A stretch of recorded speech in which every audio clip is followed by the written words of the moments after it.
અને વધુ એક મહત્વના સમાચાર ફિલ્મ જગતથી લઈને જાણીતા ગાયિકા આશા ભોસલેનું નિધન થયું છે।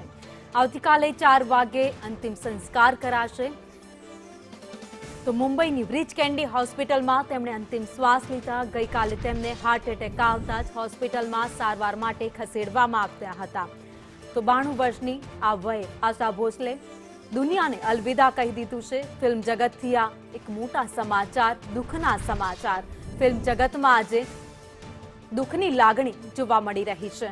92 વર્ષે પણ એમના અવાજમાં એક ખનક હતી જે આજે પણ લોકોના કાનમાં ગુંજી રહી છે। વધુ અપડેટ સાથે અમારા સહયોગી પ્રીતિ મમતાની ન્યૂઝ રૂમથી લાઈવ અમારી સાથે જોડાઈ ગયા છે। પ્રીતિ, આશા ભોસલે આ દુનિયાને અલવિદા કહ્યું છે। એમનો અવાજ ફરી નહીં સાંભળવા મળે, પરંતુ એ ગીતો હતા જે ક્યારેક કદાચ કોઈ નહીં ભૂલી શકે। બિલકુલ, આશા ભોસલેની વાત કરીએ તો જે ઉંમરે ગાવાની બિલકુલ ઈચ્છા ન હતી, પરંતુ એ ઉંમરે જવાબદારી અને જરૂરિયાત જ એમની ગાયકી બની ગઈ અને એ જ એમની કારકિર્દી બની। અને કારકિર્દીની શરૂઆત થઈ 1940થી, એટલે કે કહેવાય ને કે 8 સપ્ટેમ્બર 1933માં જન્મેલા, મહારાષ્ટ્રના સાંગલીમાં જન્મેલા, જેમના પિતા દીનાનાથ મંગેશકર કે જેઓ એક નાટ્ય કલાકાર હતા અને પોતે ગાયક પણ હતા। એટલે કે બાળપણથી જ ઘરમાં ગાયકીનો માહોલ હતો।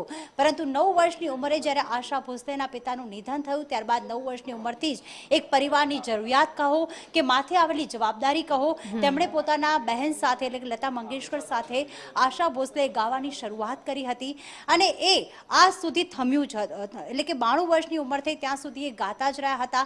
તેમના રિયાઝમાં એક એવી ખનક હતી જે ભાવિની આપે કહ્યું, અત્યાર સુધી એમણે 20 જેટલી ભાષાઓમાં 14,000થી પણ વધુ ગીતો ગાયા છે। આપને જણાવી દઈએ કે 9 વર્ષની ઉંમરે તેમણે માજા ભાગલા એક મરાઠી ગીતથી શરૂઆત કરી હતી। એટલે કે પહેલા શરૂઆતમાં ખૂબ જ નાના ગીતો ગાવ્યા હતા, પરંતુ સાથે સાથે એમણે એક હિન્દી ગીત પણ ગાયું હતું અને ત્યારથી એ વખતે તેઓ ફેમસ ન થયા। પરંતુ ડોન ફિલ્મનું ગીત આવ્યું હોય કે પછી અલગ અલગ ગીતો આવ્યા હોય, કારવા ફિલ્મના ગીતો આવ્યું હોય, સાથે સાથે તેમણે અલગ અલગ ભાષામાં ગુજરાતી પણ ગીત તેમણે ગાયા છે। માડી તારું કંકુ ખર્યું એ ગીત પણ આશા ભોસલેના અવાજમાં આપણે ગાયેલું છે। આપણે કેટલાક ગીતો પર પણ નજર કરીએ અને કહેવાય ને કે આશા ભોસલેના જે કહેવાય કે આર.ડી. બર્મન સાથે તેમની જોડી ખૂબ પસંદ કરવામાં આવતી હતી। પિયા તું અબ તો આજા કારવા ફિલ્મનું આ ગીત જબરદસ્ત હિટ થયું હતું અને ડોન ફિલ્મનું ગીત હતું યે મેરા દિલ, સાથે જ હરે રામ હરે કૃષ્ણનું દમ મારો દમ કે જેણે આખા બોલિવૂડ જગતમાં એક કહેવાય ને કે ધમાલ મચાવી દીધી હતી। સાથે ચુરા લિયા હૈ તુમને, યાદો કી બારાતનું આ જે ફિલ્મ જે આશા ભોસલેનું આજે પણ જ્યારે એ આપણે આમ શબ્દો સાંભળીએ ને કે ચુરા લિયા હૈ તુમને, ત્યારે આશા ભોસલે જ એક મનમાં થાય છે। સાથે ઉમરાવ જાનનો ઇન આંખો કી મસ્તી, એટલે કે આશા ભોસલેનો જે અવાજ હતો, તેમની જે ઓળખ હતી, 9 વર્ષની ઉંમરે જવાબદારી અને જરૂરિયાત સમજીને ગાયકીની શરૂઆત કરી। પરંતુ આ આખો જે કારવા છે ને, કારવા ફિલ્મથી તેઓ ફેમસ થયા અને આ આખો કારવા 15,000 ગીતો પર અટકી ગયો હતો। સાથે જ વાત કરીએ તો ઇજાઝત ફિલ્મનું મેરા કુછ સામાન, રંગીલા ફિલ્મનું રંગીલા રે, રંગીલા જે નવી આવી હતી તન્હા તન્હા, એટલે કે ન માત્ર કહેવાય ને કે બ્લેક એન્ડ વ્હાઇટ ફિલ્મોમાં, પરંતુ તેમણે નવા કલાકારો સાથે પણ કામ કર્યું છે ને એટલા જ માટે આજે તેમને તેમના ગીતોથી, તેમના અવાજથી યાદ કરવામાં આવી રહ્યા છે। આપણે લતા મંગેશકરને ગુમાવ્યા અને કહેવાય ને કે આજે જ્યારે આશા ભોસલેને ગુમાવ્યા છે અને કહેવાય જ્યારથી તેમને હાર્ટ એટેક આવ્યો અને મુંબઈની બ્રિચ કેન્ડી હોસ્પિટલમાં તેમને એડમિટ કરવામાં આવ્યા, ત્યારથી તમામ બોલિવૂડ જગત, તમામ કલાકારો જે સિંગર્સ છે, તમામ લોકો પ્રાર્થના કરી રહ્યા હતા કે તેઓ સ્થિર થઈ જાય, તેમની તબિયત ઠીક થઈ જાય। પરંતુ કહેવાય કે ચેસ્ટનું ઇન્ફેક્શન એટલું બધું હતું કે ક્યાંક ડૉક્ટર્સ પણ હારી ગયા અને આજે આશા ભોસલે કે જે એક રત્ન સમાન હતા, તેમને આપણે ગુમાવી દીધા છે। પ્રીતિ, આભાર માહિતી માટે। તો આશા તાઈ આજે એમણે આ દુનિયાને અલવિદા કહ્યું છે। જ્યારે આશા તાઈ આ દુનિયાને અલવિદા કહ્યું છે ત્યારે એમના ગીતના શબ્દો અભી ના જાઓ તુમ છોડકર દિલ અભી ભરા નહીં, અને આશા તાઈના ગીતો છે હંમેશા લોકોના મગજમાં, હંમેશા લોકોની યાદોમાં ચોક્કસ રહેશે। આશા તાઈ, તમે આ દુનિયાને અલવિદા કહ્યું છે, પરંતુ તમને આ દુનિયા ક્યારેય નહીં ભૂલે। આ બંને બહેનોની એ જોડી હતી જેના ગીતો છે વર્ષો વર્ષ સુધી આગામી દિવસોમાં પણ સંભળાતા રહેશે। આશા ભોસલે જેમણે 20 ભાષામાં ગીતો ગાયા હતા, એટલું નહીં 20,000થી વધારે ગીતો ગાયા, અને જ્યારે આર.ડી. બર્મન સાથેની એમની જોડી એટલી હિટ જોડી હતી કે બંને સાથે કામ કર્યું અને બંને હિટ થયા અને સાથે 600થી વધુ ગીતો આ બંને જણાએ ગાયા હતા અને એક ગીત એવું નહોતું જે કોઈએ પસંદ ન કર્યું હોય। મેં પહેલાં પણ કહ્યું કે જ્યારે દરેક ફિલ્મ આવતી તો એમાં એવી ડિમાન્ડ રહેતી કે આશા ભોસલે અથવા તો લતા મંગેશકર બેમાંથી એક બહેનનું ગીત એ ફિલ્મમાં ચોક્કસ હતું ને ફિલ્મ હિટ જતી અને ગીત હિટ જતું. અત્યાર સુધીને ગાયેલા હજારો ગીતો છે, એમાં કદાચ એવા 2-4 ગીતો હશે કે જે કોઈને યાદ ન હોય, પરંતુ બધા જ ગીતો અત્યાર સુધીમાં હિટ ગયા છે. 8 સપ્ટેમ્બર 1933ના રોજ જેમણે આ દુનિયામાં જન્મ લીધો, મહારાષ્ટ્રના સાંગલીમાં તેમનો જન્મ થયો હતો. મહારાષ્ટ્ર પરિવારમાં એમનો જન્મ થયો અને ત્યારબાદ તેમણે 9 વર્ષની વયે પિતાની છત્રછાયા ગુમાવી. ત્યારબાદ પરિવાર સંઘર્ષ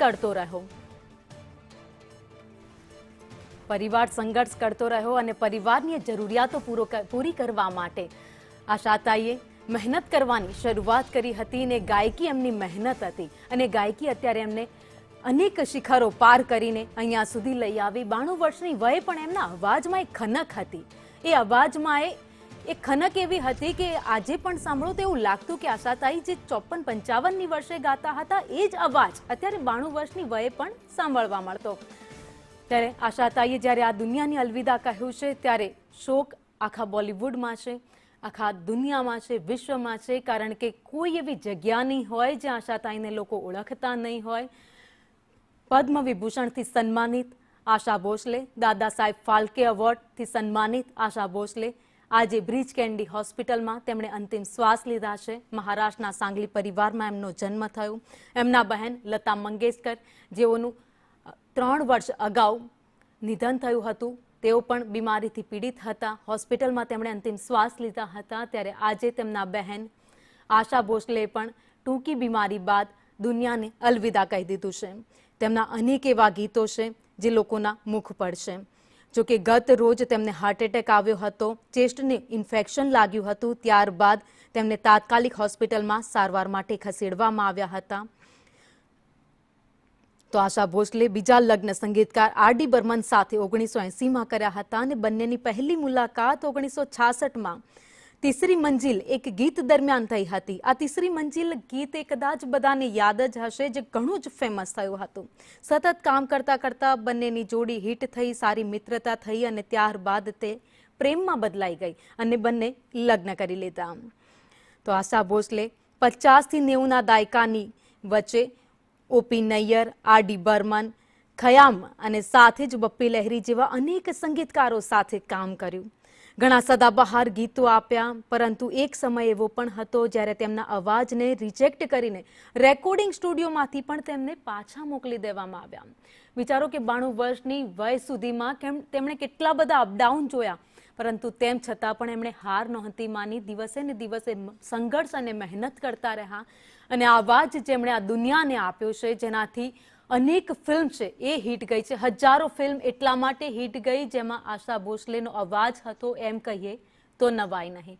ઘણા બધી એવી ફિલ્મો છે જેમાં ગાયેલા આશા ભોસલેના ગીતો છે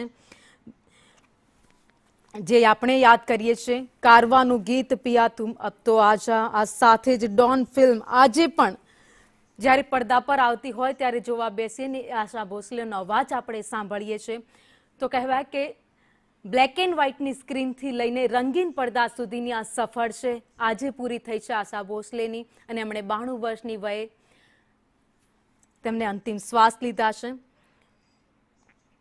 તો રોમેન્ટિક સોંગ હોય, મેલોડી સોંગ હોય એમણે ગાયા છે, ગુજરાતી ગીતો ગાયા, મરાઠી, બંગાળી અનેક ભાષામાં તેમણે પોતાનો અવાજ આપ્યો છે.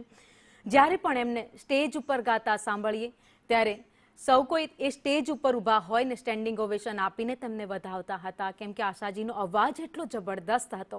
તેમની બહેન લતા મંગેશકરના અવાજમાં પણ એ જ ખનક હતી અને બંને બહેનો એકસાથે ગાવાનું શરૂ કર્યું હતું.